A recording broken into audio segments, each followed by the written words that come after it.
మీ business మా ప్రచారం. To advertise on iNews YouTube channel సంప్రదించవలసిన నంబర్ 7842323399.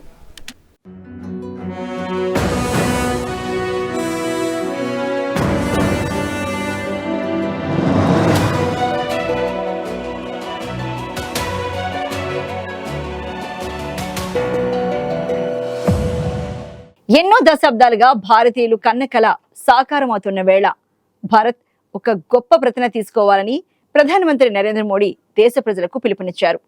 తమిళనాడు పర్యటనలో ఆయన దేశానికి ఈ విధంగా పిలుపునిచ్చారు.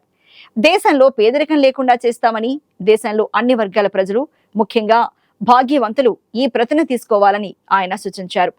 ప్రభుత్వం నుంచి పథకాల ద్వారా లబ్ధి పొందుతున్న వారంతా పేద వర్గాలేనని, ఇంకా పేదరికంలో మగ్గుతున్న వారిని ఆదుకోవడానికి ఇతర వర్గాలు కూడా తమ వంతు కృషిని చేయాలని ఆయన పిలుపునిచ్చారు.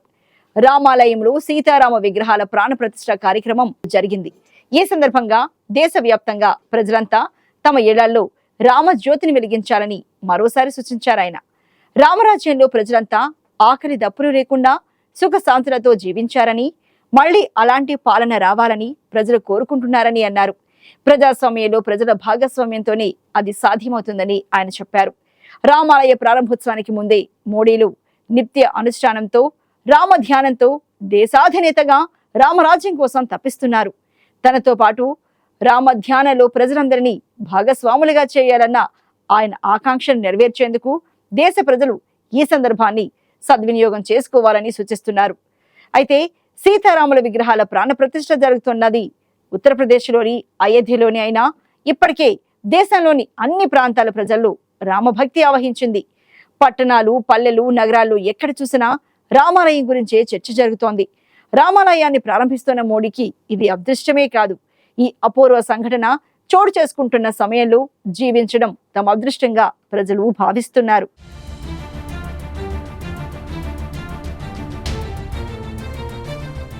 అయోధ్యలో రామాలయ నిర్మాణానికి సంబంధించి పాత చరిత్రను అలా ఉంచితే, గడిచిన 3.5 దశాబ్దాల చరిత్రను తరచి చూస్తే ఎక్కడ వ్యతిరేకత వస్తుందేమోనన్న బెదురు, భయం ప్రజల్లో లేకపోలేదు. అయితే సర్వోన్నత న్యాయస్థానం ద్వారా ఈ వివాదానికి శాశ్వత పరిష్కారాన్ని కనుగొనడం ముమ్మాటికి ఘన విజయంగానే భావించాలని అంటున్నారు విశ్లేషకులు. రామాలయ ప్రారంభోత్సవ శుభ సమయం కోసం ఎదురు చూస్తున్నది హిందువులే కాదు, ఇతర వర్గాల వారు కూడా ఉన్నారు.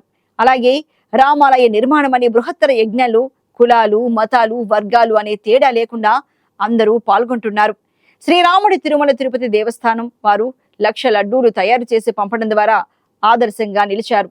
అంతేకాదు, దేశంలో అన్ని సంస్థలు, వ్యక్తులు ముందుకు వచ్చి తమ సాయాన్ని అందిస్తున్న పరిస్థితిని చూస్తుంటే ఆ పాత రోజులు మళ్లీ ముందుకు వచ్చాయా అనిపిస్తోంది. ఒకప్పుడు గ్రామాల్లో సీతారామ కళ్యాణానికి అన్ని వర్గాలు ఏ విధంగా సమధికోత్సాహంతో ముందుకు వచ్చి ఉంటారు అన్న ఊహకు అయోధ్యలో నేడు కనిపిస్తున్న దృశ్యాలు అద్దం పడుతున్నాయి. ఆనాటి రామరాజ్యపు పాలనను గుర్తుకు తెస్తున్నాయి. ఇది ప్రభుత్వ కార్యక్రమం కాదు, ప్రభుత్వం పర్యవేక్షణలో సాగుతున్న కార్యక్రమం. ప్రపంచంలో అతిపెద్ద రామాలయాన్ని నిర్మించుకోవడంలో భారత ప్రజలంతా పాలు పంచుకుంటున్నారు.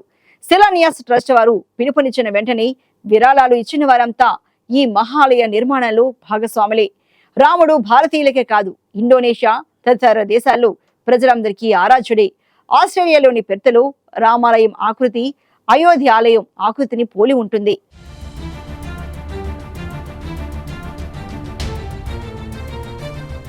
ఇంకా ఇతర దేశాల్లోనూ ఈ మాదిరి ఆలయాలను నిర్మించబోతున్నారు. కొన్ని ఇప్పటికే నిర్మాణాలను జరుపుకుంటున్నాయి. అలాగే దేశంలోని వివిధ ప్రాంతాల్లోనూ రామాలయాలు భారీ ఎత్తున నిర్మాణం జరిగే అవకాశం ఉంది. ప్రధానమంత్రి మోడీ అన్నట్లు దేశ ప్రజల్లో సామరస్యం, పరస్పర సహకారం, సమధర్మం వ్యాప్తికి రామజ్యోతి కార్యక్రమం దోహదం చేస్తుంది అనడంలో ఎలాంటి సందేహము లేదు.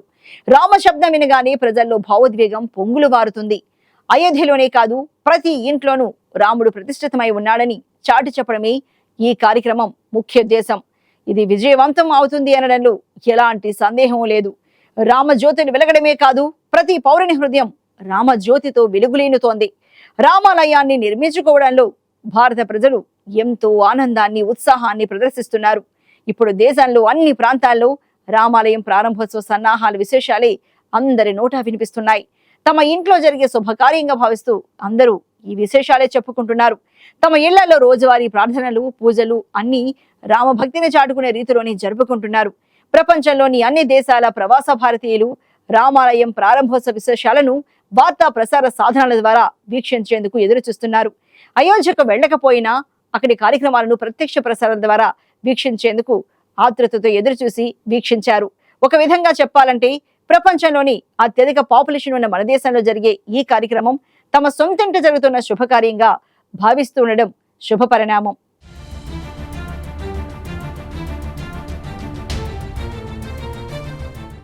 ఇవాళ జరిగిన అయోధ్యలోని రామ మందిర ప్రతిష్టాపన కార్యక్రమానికి దేశంలోని బిలియనీర్లు, పారిశ్రామిక దిగ్గజాలు వచ్చారు.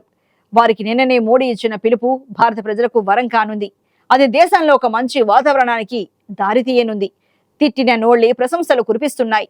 మొన్నటికి మొన్న అయోధ్య రాముడి ప్రాణ ప్రతిష్ఠ వేడుకలకు నలుగురు శంకరాచార్యులు రావడం లేదని చెప్పడంతో వివాదం చెలరేగింది.